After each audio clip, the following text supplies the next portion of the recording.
Particular মাঙ্গাটা আমি মানে একটু রিভিউ করার আগে একটা জিনিস একটু এস্টাবলিশ করি, সেটা হচ্ছে যে there is a very interesting relationship between the world of anime and manga and the world of sports. সেরকম হচ্ছে যে অ্যানিমে বা মাঙ্গাতে স্পোর্টস জনরাতে কিন্তু there are some really legendary anime. Like আপনি যদি হাজিমে নো ইপ্পো দেখেন, you will feel like starting boxing right away. আপনি যদি একটা there is a volleyball anime called Haikyuu. But I have zero interest in volleyball. But when I watch that anime, I feel like cheering for all the characters. So it's so hyper powerful. There is an anime called Blue Lock. দেখে মনে হবে যে ও মাই, স্ট্রাইকাররা এভাবে চিন্তা করে ফুটবলে। মানে since the history of anime, sports genre has always been one of the most popular subgenres in the world of anime and manga.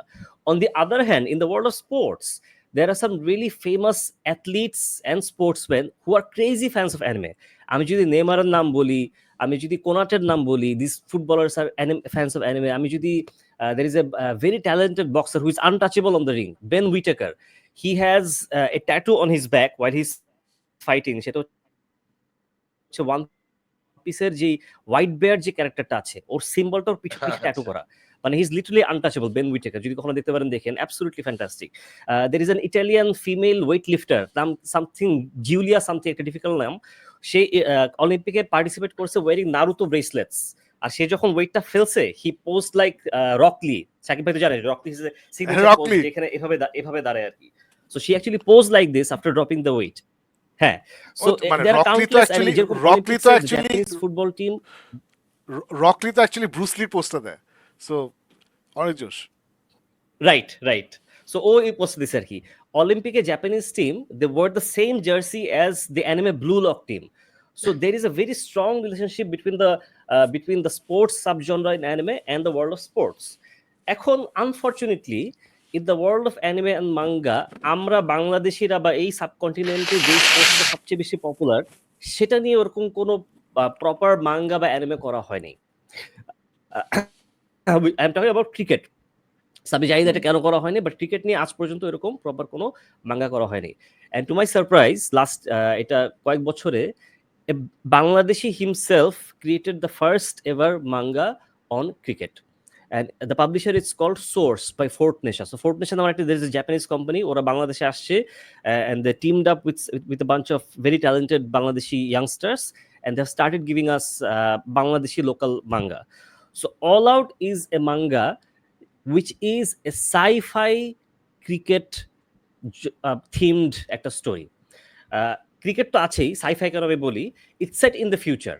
মানে there was a World War III, যেখানে নিউক্লিয়ার ডিজাস্টারে মানে the world was almost completely destroyed, majority of the population moved to Mars, back in Earth হয়তো হাতে গোনা কয়েকজন মানুষ থাকে আর কি।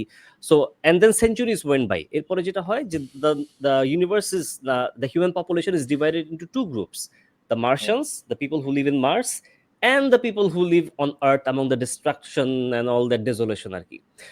So the year is 2424. যেটা হয় যে মার্সের অ্যাথলিটরা, যাদেরকে বলা হয় red devil, because they excel in all the sports, খুবই সুপিরিয়র ওরা আসে। ওরা যেটা করে যে ওরা বলে যে চ্যালেঞ্জ করবে আর্থলিংদেরকে। কেন চ্যালেঞ্জ করবে? কারণ রাইট নাও 2424-এ battles are won through sports. There is no gun fight, there is no মারামারি, দের ইজ নো, মানে কেউ যদি একটা টেরিটরি গেইন করতে চায়, they have to fight through sports. আর ওরা যেটা বলে যে একটা পার্টিকুলার স্টেডিয়ামে ওরা একটা বলে যে এই 1 মাইল রেডিয়াস আমরা মার্শানরা দখল করব যদি আর্থের কোনো টিম আমাদেরকে ক্রিকেটে হারাইতে পারে।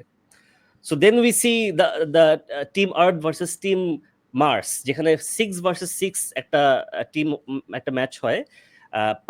5 ওভারের খেলা, প্রতি ওভারে 6 বল। এটা হচ্ছে প্রথম ভলিউম, মানে একে দ্য ফার্স্ট ইনিংস, এই ভলিউমটা all আউটসের।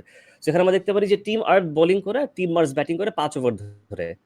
So the beautiful thing about this is, এটা শাকিব ভাই তো অবজার্ভ করছেন যে অ্যানিমে আর মাঙ্গাতে সবসময় যেটা হয়, when there is an ensemble of character, সেটা আমি যদি ডেমন স্লেয়ারে বলি, জুজুৎসু কাইসেনে বলি, নারুতোতে বলি, ব্লিচে বলি, ওয়ান পিসে বলি, every character has its own unique personality, strength, ability, weakness. They all stand out in some way.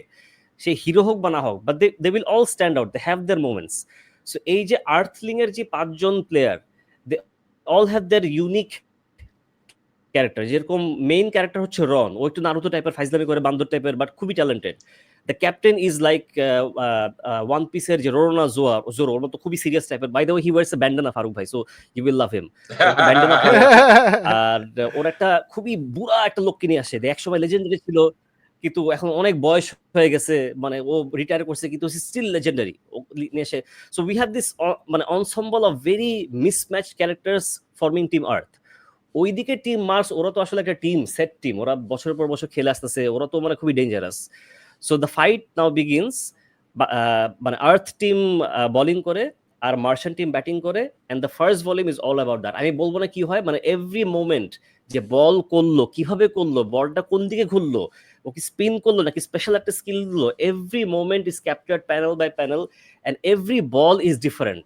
মানে এখানে তো ওর মানে যে বল করতেছে ওর একটা স্পেশাল এবিলিটি আছে, যে ব্যাট করতেছে ওর একটা স্পেশাল এবিলিটি আছে। So there is different combination and permutation of one ability fighting another ability, and that is beautifully portrayed panel to panel in slow motion বা যেভাবে বলি না, and it's super fun. কারণ first of all we love cricket, it's all about cricket. Second of all it's a life and death match, কারণ আমি যেটাতে হারি I have to give up my country, I have to give up my land. So the stakes are really high, the characters are really unique.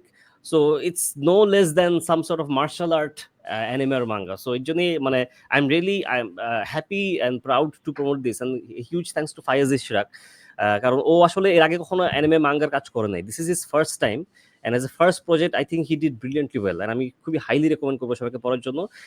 কারণ ও এখনো volume 2টা এখনো release করে নাই, কারণ he also has other responsibility. So সোর্সের মধ্যে মনে হয় অপারেশনাল পার্টটা দেখে আর কি। সো অনেক কষ্ট করে বেচারা মানে দুইটা ব্যালেন্স করে করছে।